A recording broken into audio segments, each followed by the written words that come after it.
Okay, here we are once again with the guitar. I have the body out of the clamps. They're still not yet affixed to the neck.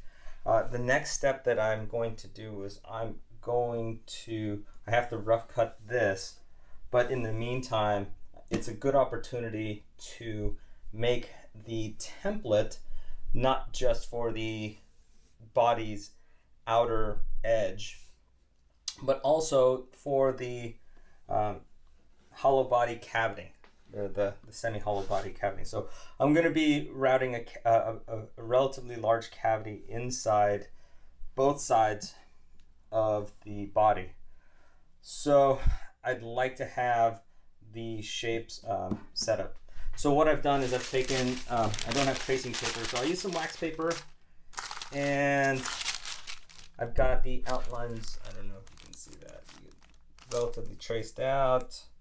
I'm going to transfer this to some medium density fiberboard, MDF, and I'm going to roughly or quickly make a template that I can use not only for the guitar shape, but also for the inside of the routing. So that's where we're going to be. And then what I'm going to do is, once I have the shape, because really what I want to do is I want to clean up the top. So once I have the shape transposed to the template, I'm actually going to plane this down, and I may lose some of this, these markings, so I'll have to transpose them on again. So just wanted to make sure I have the exact template that I want. And then after that, I'm going to cut this out. I'm also going to be cutting out the template itself, or this is going to be interesting. What I'm going to do is I'm going to cut a sliver of each side of the body, and I did this with one of my other builds.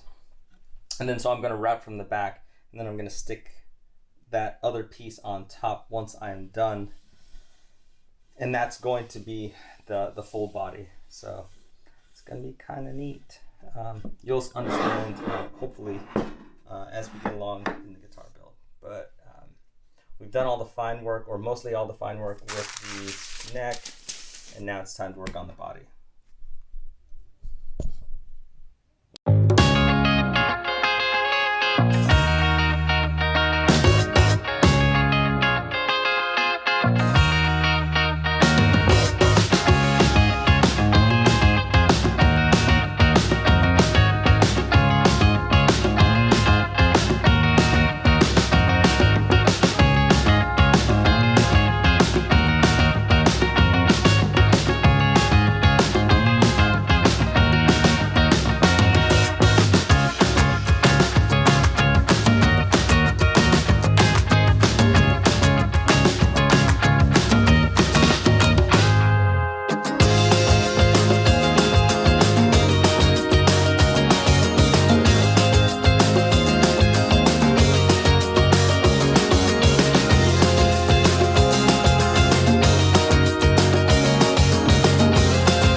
starting to look like a real guitar now.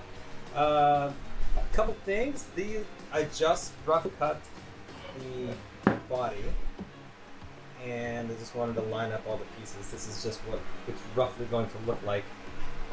Next step for me is I'm going to actually cut about a 1/4 inch off of the back, and what that's going to allow me to do is to then use that as a cap or a cover for the back of the guitar later on. But I need to get that cut now, and then what I'm going to do is I'm going to shape the edges of the guitar, and then I'm going to glue up the guitar so that I can then work on routing the inside chambers of the guitar. So I hope that makes sense. Hopefully it'll make more sense once everything is underway.